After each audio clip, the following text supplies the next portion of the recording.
Olá pessoal, está começando mais um episódio do Cast for Closer, seu podcast para dominar inside sales e colocar suas metas no bolso.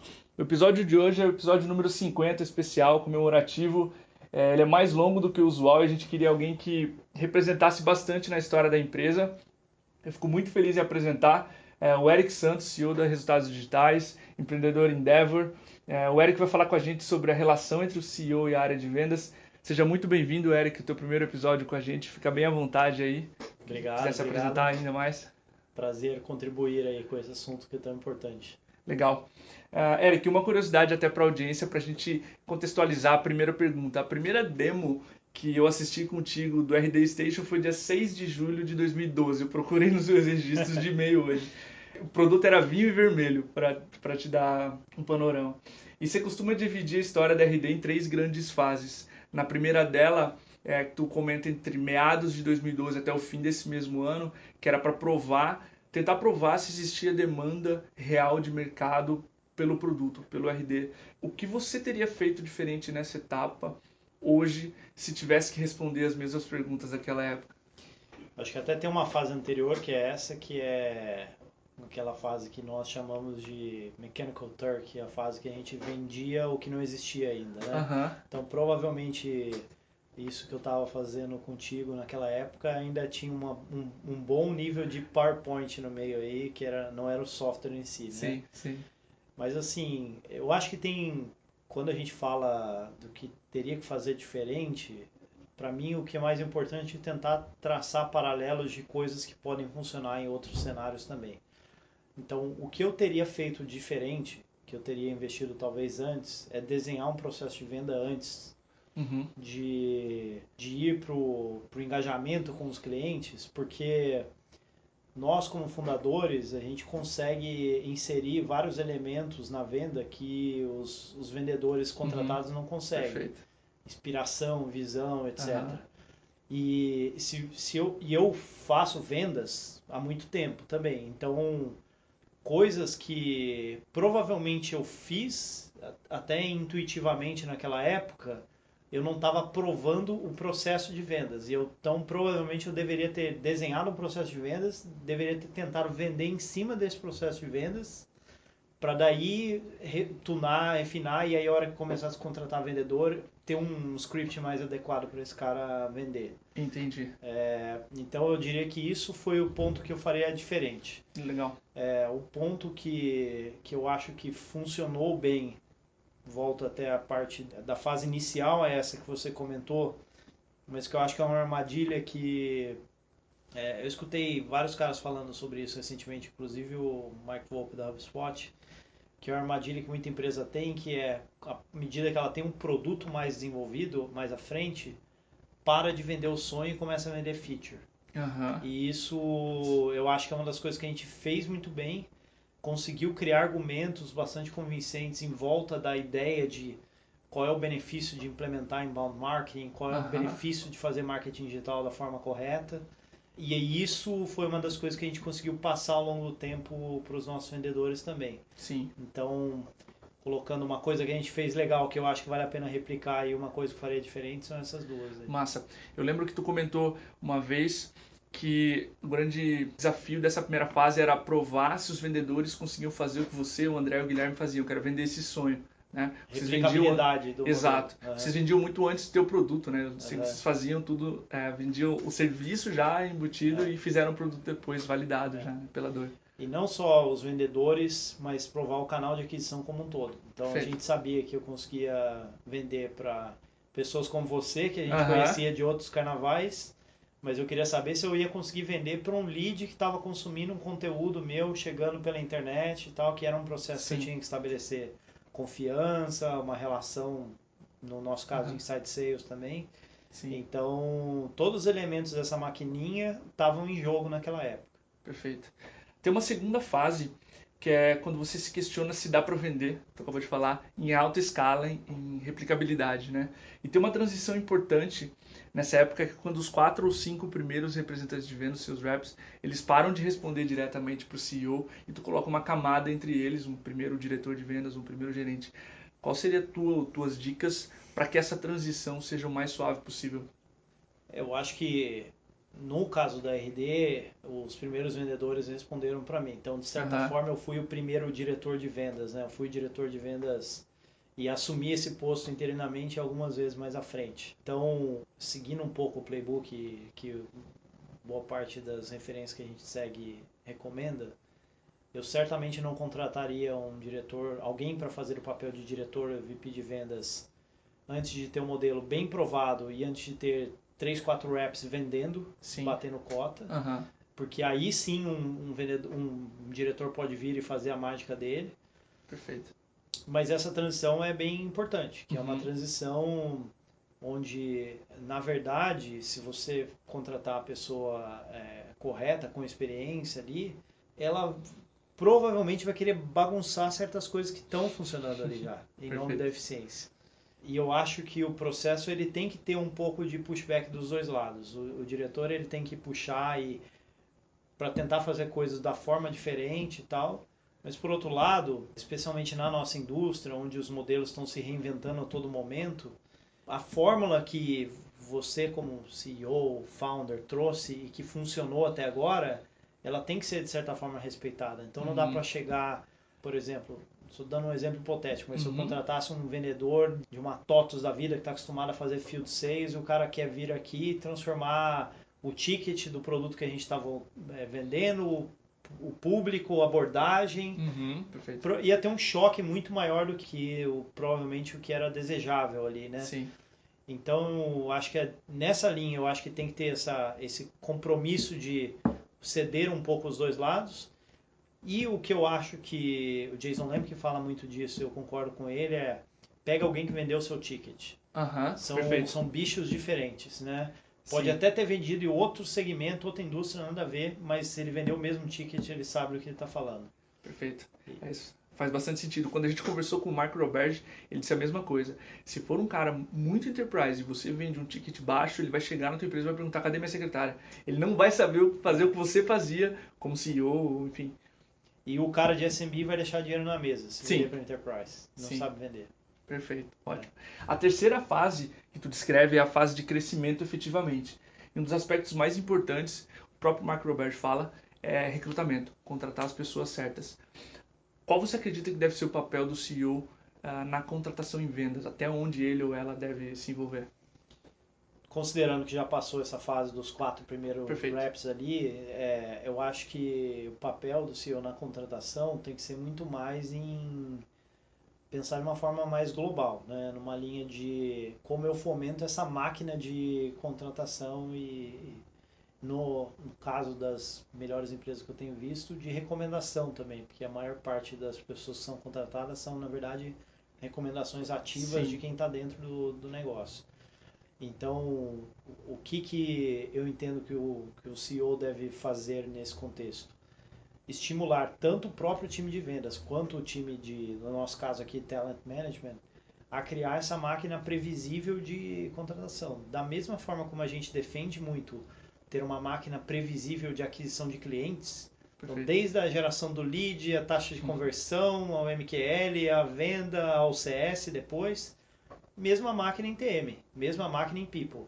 Eu tenho que saber fontes de aquisição de talentos, eu tenho que ter uma ideia de pipeline, eu tenho que ter uma ideia de conversão, eu tenho que ter uma ideia de onboarding desse cara, tempo de onboarding, tempo para atingir cota.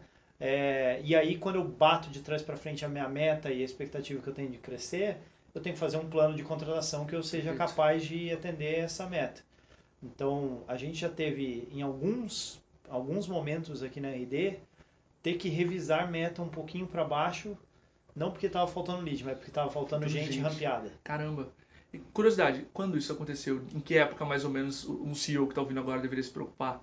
Já aconteceu vários momentos, aconteceu de novo esse ano.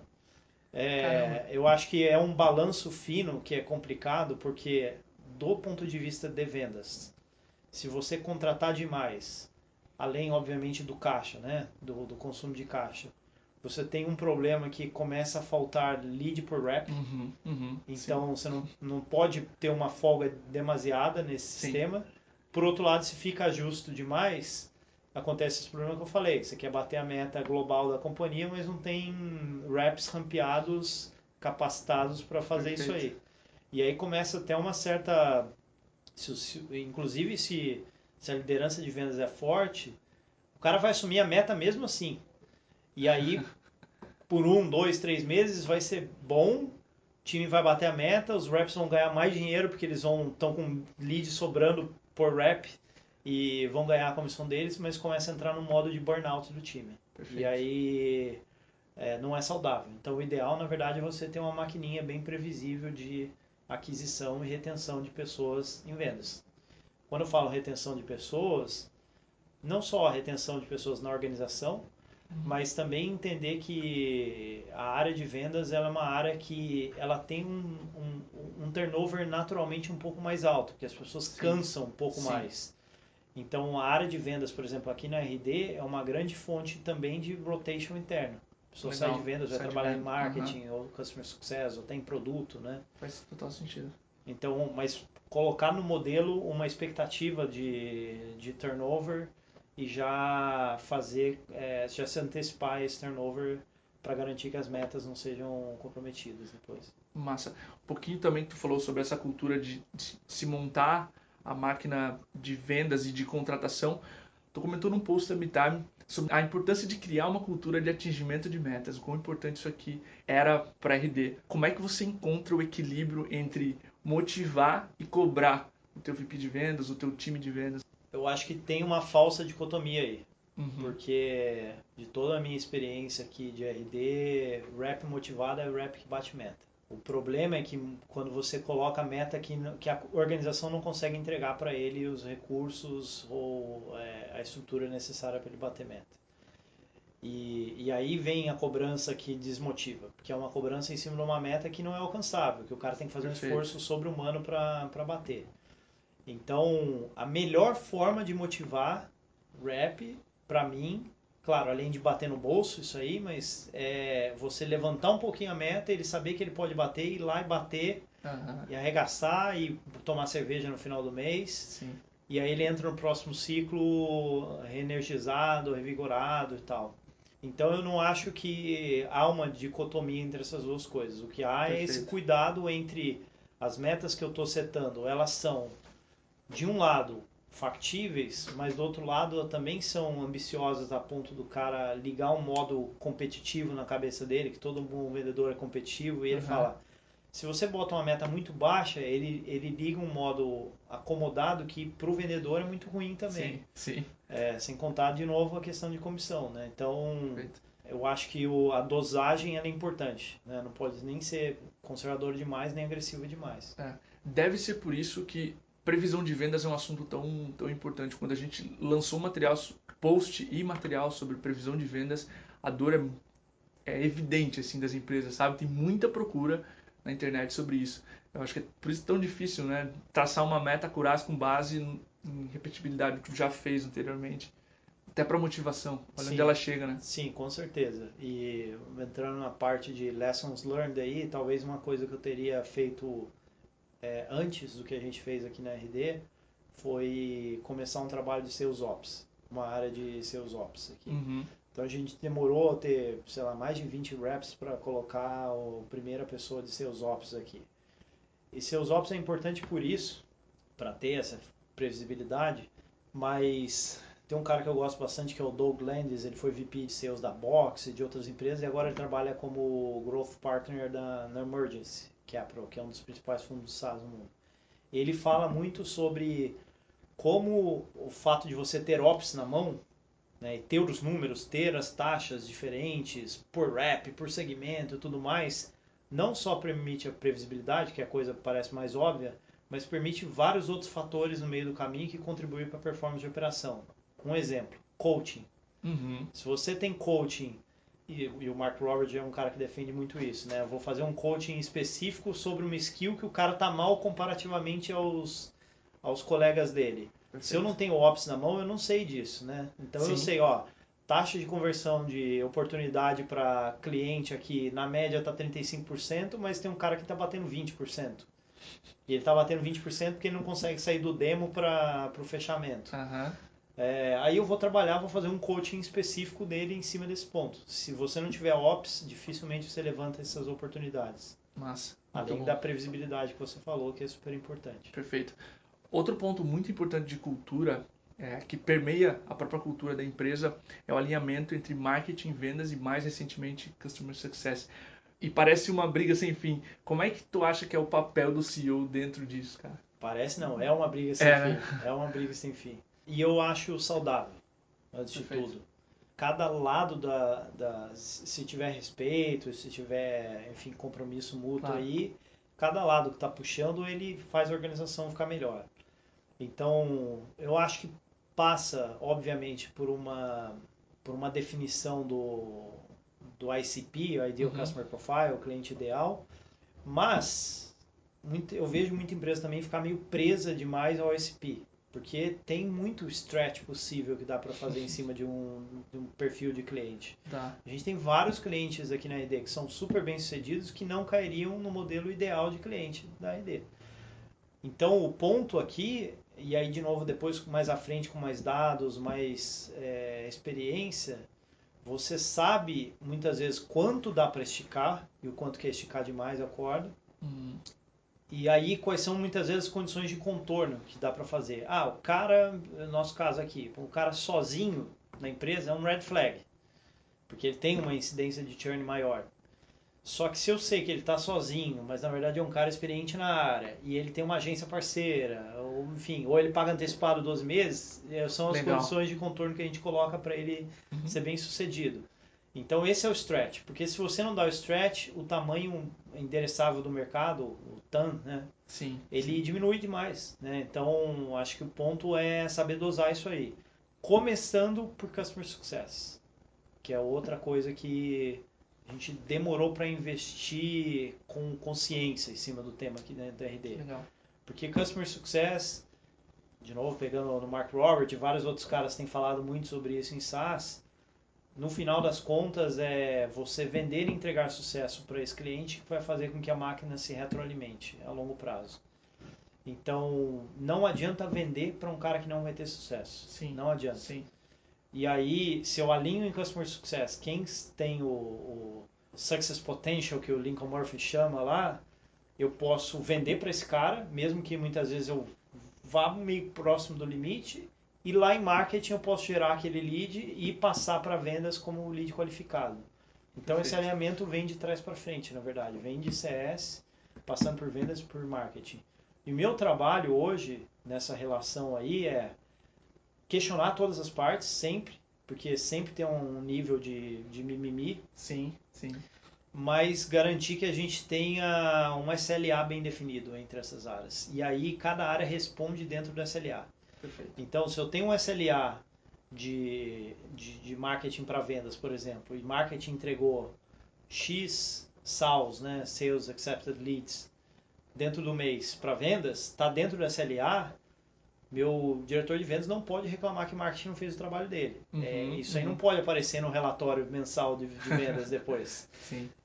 Então, o meu trabalho, na verdade, é garantir que a gente tenha um SLA que seja bem acordado entre as diferentes áreas aí. Entre marketing e vendas e customer success. Perfeito. A gente viu na pele, na MeTime, quando o SLA é muito bem definido, é obrigado, vamos trabalhar. Não tem mimimi. E um exemplo que tu deu, que a gente aconteceu internamente, a gente fez uma análise quando a gente tinha mais ou menos uns 40 clientes, 40, 50 clientes, e a gente viu, Customer Success, que a MeTime tinha o dobro das métricas de uso quando o gerente contratava e não quando o CEO contratava. Olha que input, porque até então meu lead scoring era CEO, melhor que diretor, um pouquinho melhor que gerente, né? Analista, para baixo. Uma lógica.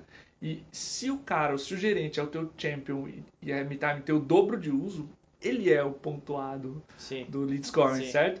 Então foi um aprendizado muito grande, a gente mudou na hora, depois de olhar essa métrica e começou a sentir melhora na pele, na hora. Falar com os leads, qual gerente está à frente da contratação, para nós, um software de vendas, fez toda a diferença. Então, um insight legal para a audiência é que CS tem muito para ensinar ali para o marketing e venda sobre o que é cliente ideal. Né? Com certeza, e não tem receita de bolo, né? Você deu um exemplo que vai contra várias qualificações de outros tipos de negócio, né? Então, acho que o importante é isso mesmo, é tentar levantar percepções qualitativas, mas principalmente dados. Sim, sim. Tentar evitar a criação de mitos. É muito fácil, a empresa está crescendo, principalmente começa a ter um nível um pouco maior de churn, até porque está aprendendo qual é o perfil de cliente ideal, começa a se criar mitos. Ah, tal tipo de cliente não dá para vender. Aí você vai olhar o dado, não é bem assim, Uhum, sabe? sim. Então, quanto mais dado tiver, quanto mais, volta até a questão de ops aí, né? Quanto mais cedo você investir nessa parte de Sales Ops, Customer Success Ops, isso vai trazer dado que vai retroalimentar a operação e vai ajudar a crescer mais rápido. Massa, muito bom. Eu estava lendo um artigo do Sales Benchmark Index sobre a anatomia de um Sales Driven CEO. Ele disse que uma característica muito importante, muito marcante de um CEO orientado a vendas é que ele bate as metas e ele cresce receita com muito mais regularidade do que um CEO Product Driven, ou seja, orientado mais a produto que cresce receita conforme o ciclo de vida do produto. Tá? Qual que é para você os traços, ou quais são os traços principais, na tua opinião, de um CEO excelente em vendas? Eu acho que vale a pena também tentar desafiar um pouco esse mito do sales driven versus product driven. Uhum. Eu não consigo nem me definir. Eu sou engenheiro de formação, Uhum. trabalhei com produto boa parte da minha carreira e só tive que vender sempre. Então, na RD eu acabei assumindo esse papel, até pela composição dos founders ali, eu acabei assumindo esse papel de liderança de vendas no início também, mas não me considero um cara de vendas, Perfeito. originalmente. O que leva, e eu acho que o inverso também é válido, né? Eu acho que um bom CEO tem que ser bom nas duas coisas. Tem que ser bom na verdade, em SaaS você tem que saber um pouquinho de tudo, né? Tem que ser É bom em ingrato. métricas, em Sim. finanças, em RH e tal. Mas nessa dicotomia aí, potencial dicotomia, o que eu acho que é importante é alinhar um modelo de uma maquininha de aquisição em torno da característica específica do negócio e das possibilidades que o mercado está ofertando. Por quê? Vou dar um exemplo contrário a isso que você falou.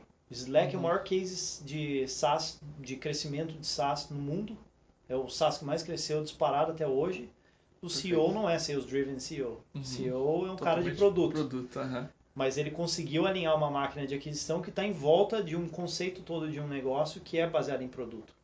Versus empresas como o Salesforce, por exemplo, que é muito mais sales driven. O Mark Benioff é um cara muito mais de sales do que de produto. Ele tem um sócio que é um cofundador que é o cara mais de produto daquela parceria. Perfeito.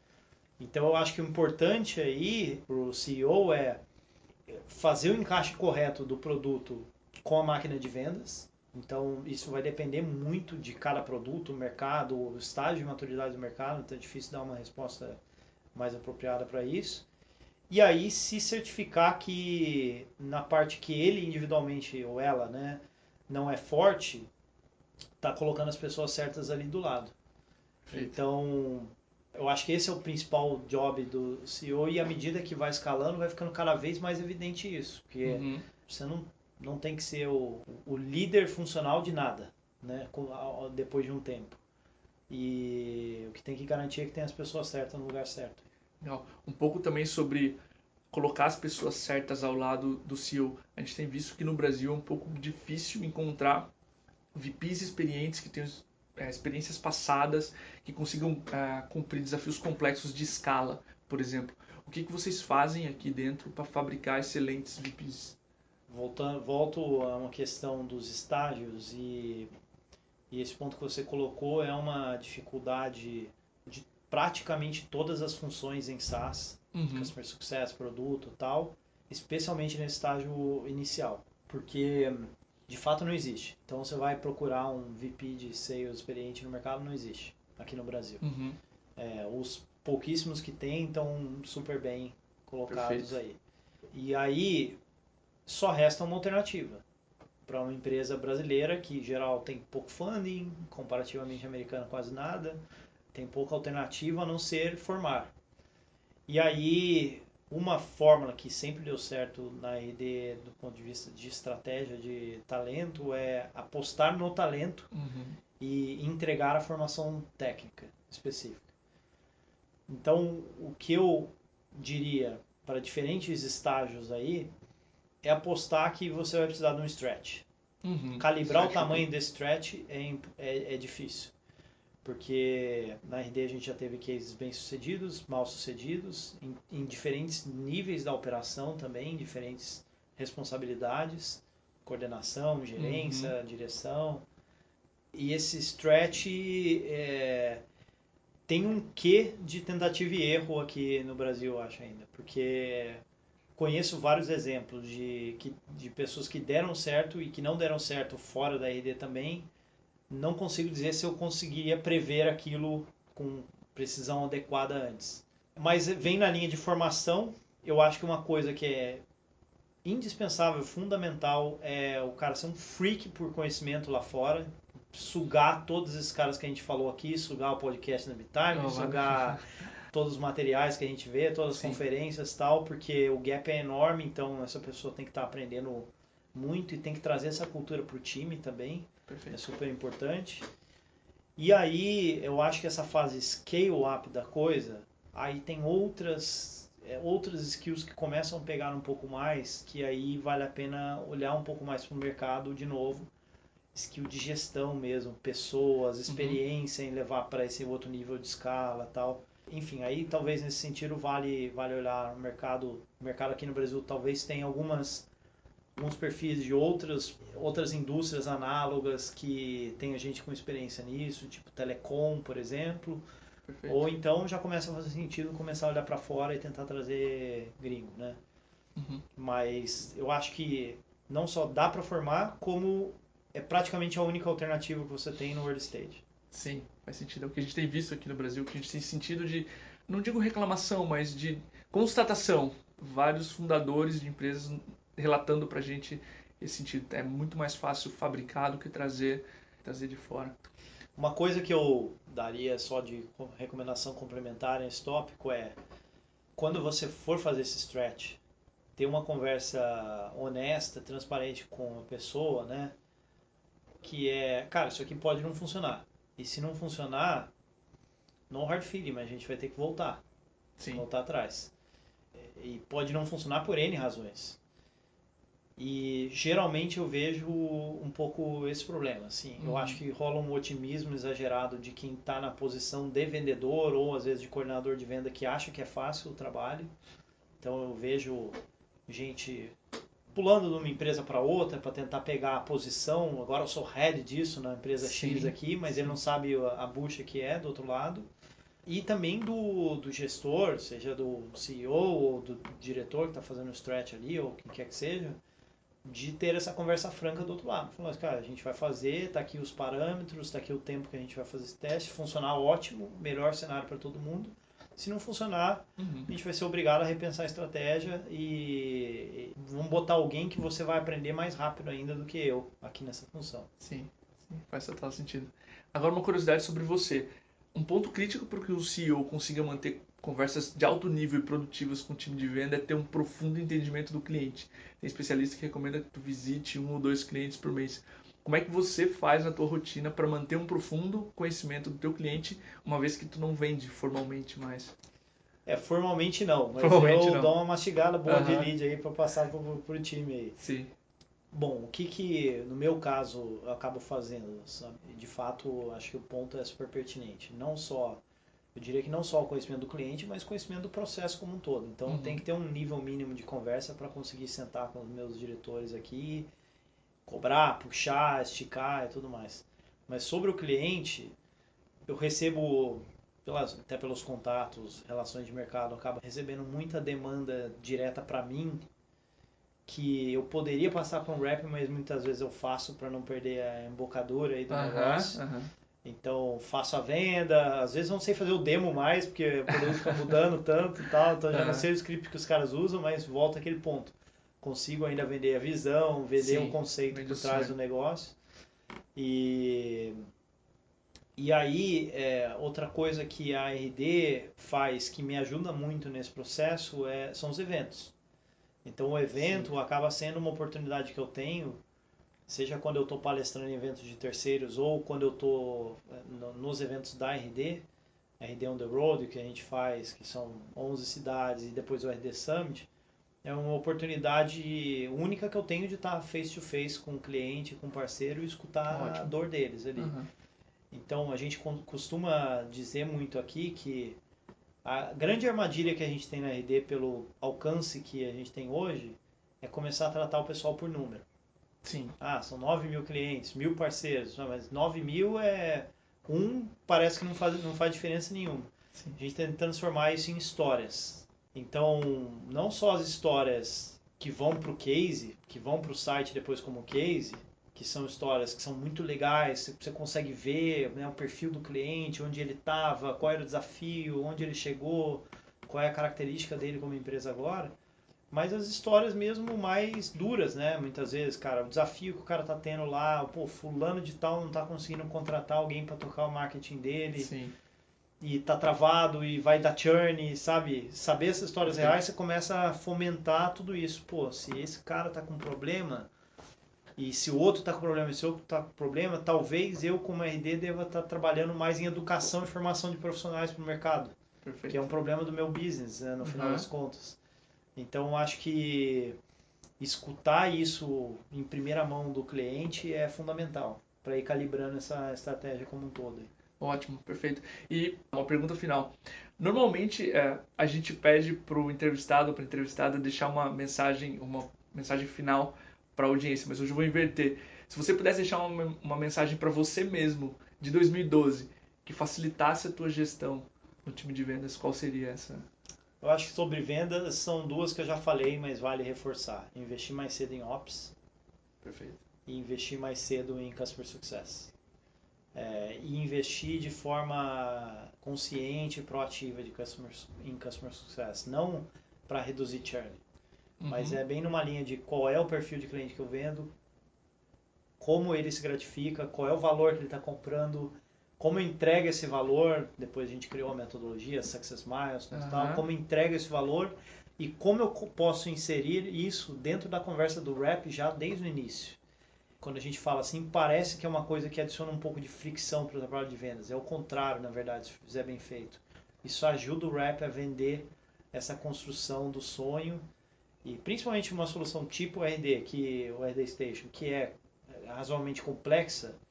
Eu tenho que quebrar a complexidade na cabeça do cliente. E muitas vezes eu quebro a complexidade na cabeça dele, mostrando exatamente como vai ser a vida dele pós-aquisição do software. Claro. Que no final das contas é um lead indicator de sucesso, né? Então, se eu conseguir fazer uma venda associado ao que ele tem que fazer para ser um cliente bem sucedido, não só ajuda a mitigar todo o processo de pós-venda, mas também muitas vezes eu acelero a própria venda do cara que não ia sair do lugar porque ele estava overwhelmed ali de informação e conceitos ali. Sim, achando que de repente ia ter que fazer coisa demais para contratar o software. Que é um outro problema da venda. E é um problema, quase que um problema colateral da própria estratégia que a gente adota e recomenda para os clientes e parceiros fazerem, que é conteúdo. Né? Então, conteúdo ele tem muitos benefícios. Obviamente eu sou enviesado para falar isso, mas ele tem um efeito colateral de criar mais complexidade na cabeça do cliente. Então o papel do vendedor é quebrar essa complexidade. O papel do vendedor é vender o sonho e quebrar a complexidade na cabeça dele. Não é passar informação. Informação o cara já tem. Ele tem que quebrar essa complexidade e montar um quadro para ele, ó. Tá aqui, no seu caso, a solução vai ser aplicada desse jeito e tá aqui como é que vai ser a sua vida daqui para frente. Fantástico. Coisa que o Jim Keenan comentou no podcast sobre como fazer uma demo perfeita, essa mentalidade de provador de roupa. Você vai ficar assim com a minha roupa. Se você conseguir passar isso pro cliente, acabou. Consegue se visualizar nesse estado poderoso futuro e a venda isso aí. E é uma coisa que eu provoco os vendedores aqui, mas eu até brinquei que eu não sei fazer mais demo, mas assim, boa parte das vendas que eu faço hoje eu nem abro o software. Sim. É vender o conceito, depois vender justamente como é que o cara vai ficar com aquela roupa.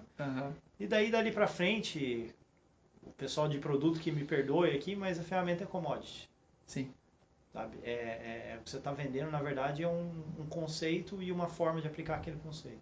Perfeito. Cara, queria te agradecer pelo tempo, principalmente pelo tempo que tu dedicou, sei como é a tua agenda, mas aproveitar que esse episódio vai ser ouvido por muita gente e aproveitar para agradecer o que vocês, como resultados digitais, fizeram. Tu usou uma analogia muito feliz no Summit, que é esse movimento em torno da palavra inbound sobe a maré e favorece todos os outros barcos. A MeTime, assim como outros barcos, vem voando muito mais porque essa maré está mais alta, está mais fácil de navegar.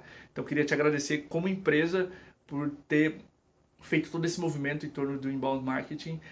Se eu, como marketing, conseguir fazer com Inside Sales o que vocês fizeram com inbound marketing, para mim é um golaço. Então, obrigado aí por tudo, principalmente também pelo tempo, pelo episódio. Tomara, tomara. Quero ver isso. Quero ver outras empresas aí que estão escutando também fazerem isso nos seus respectivos mercados, né? Criarem seus próprios movimentos aí e, como vocês falam no começo aí, botar as metas no No bolso, no bolso, processo. com certeza. Então, obrigado e aproveitem aí, pessoal. Show de bola. É isso aí, pessoal. Até a próxima. Grande abraço.